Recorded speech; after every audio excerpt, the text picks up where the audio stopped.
کہہ دو کہ اللہ جسے چاہتا ہے گمراہ کرتا ہے اور جو اس کی طرف رجوع ہوتا ہے اس کو اپنی طرف کا راستہ دکھاتا ہے، یعنی ان کو جو ایمان لاتے اور جن کے دل اللہ کی یاد سے آرام پاتے ہیں ان کو۔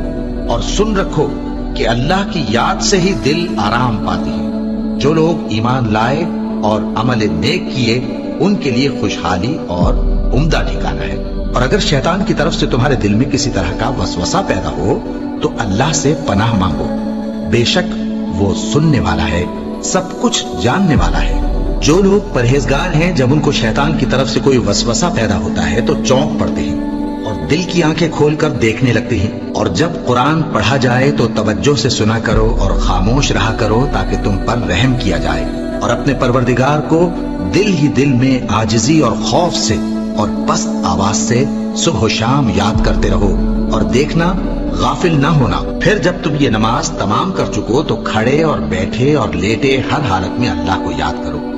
پھر جب تم مطمئن ہو جاؤ تو پورے آداب کے ساتھ نماز پڑھو۔ بے شک نماز کا مومنوں پر اوقات مقررہ میں ادا کرنا فرض ہے۔ مسلمانوں، نجات نہ تو تمہاری آرزوؤں پر ہے اور نہ اہل کتاب کی آرزوؤں پر۔ جو شخص برائی کرے گا اسے اسی طرح کا بدلہ دیا جائے گا، اور وہ اللہ کے سوا نہ کسی کو حمایتی پائے گا اور نہ مددگار۔ اور جو کوئی رحمان کی یاد سے آنکھیں بند کر لے یعنی تغافل کرے، ہم اس پر ایک شیطان مقرر کر دیتے ہیں تو وہ اس کا ساتھی ہو جاتا ہے، اور یہ شیطان ان کو رستے سے روکتے رہتے ہیں اور وہ سمجھتے ہیں کہ وہ سیدھے رستے پر ہیں، یہاں تک کہ جب وہ ہمارے پاس آئے گا تو اس شیطان سے کہے گا کہ کاش مجھ میں اور تجھ میں مشرق و مغرب کا فاصلہ ہوتا، تو برا ساتھی ہے۔ اے اہل ایمان، اللہ کا بہت بہت ذکر کیا کرو اور صبح و شام اس کی پاکی بیان کرتے رہو، وہی تو ہے جو تم پر رحمت بھیجتا ہے اور اس کے فرشتے بھی، تاکہ تم کو اندھیروں سے نکال کر روشنی کی طرف لے جائے۔ اور اللہ مومنوں پر مہربان ہے۔ اور صبح و شام اپنے پروردگار کا نام لیتے رہو اور رات کو بڑی دیر تک اس کے آگے سجدے کرو اور اس کی پاکی بیان کرتے رہو۔ اے نبی، یہ کتاب جو تمہاری طرف وحی کی گئی ہے اس کو پڑھا کرو اور نماز کے پابند رہو۔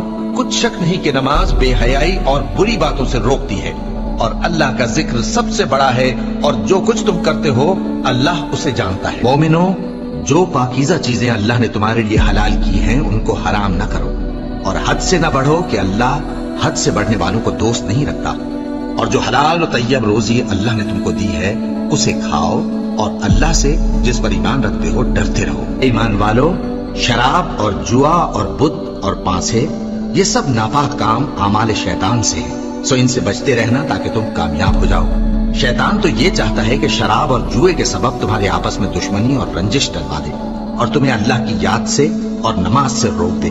تو کیا تم لوگ ان کاموں سے باز آؤ گے؟ جو شخص نیک اعمال کرے گا، مرد ہو یا عورت، اور وہ مومن بھی ہوگا، تو ہم اس کو دنیا میں پاک زندگی بسر کروائیں گے اور آخرت میں ان کے اعمال کا نہایت اچھا صلہ دیں گے۔ سو جب تم قرآن پڑھنے لگو تو شیطان مردود سے اللہ کی پناہ مانگ لیا کرو۔ حقیقت یہ ہے کہ جو مومن ہیں اور اپنے پروردگار پر بھروسہ رکھتے ہیں ان پر اس کا کچھ زور نہیں چلتا، اس کا زور انہی لوگوں پر چلتا ہے جو اس کو رفیق بناتے ہیں اور اس کے وسوسے کے سبب اللہ کے ساتھ شریک مقرر کرتے ہیں۔ سو تم مجھے یاد کیا کرو، میں تمہیں یاد کیا کروں گا، اور میرا احسان مانتے رہنا اور میری ناشکری نہ کرنا۔ اے ایمان والو، صبر اور نماز سے مدد لیا کرو، بے شک اللہ صبر کرنے والوں کے ساتھ ہے۔ اے اطمینان والی جان، اپنے پروردگار کی طرف لوٹ چل، تو اس سے راضی وہ تجھ سے راضی، سو تو میرے خاص بندوں میں شامل ہو جا اور میری بہشت میں داخل ہو جا۔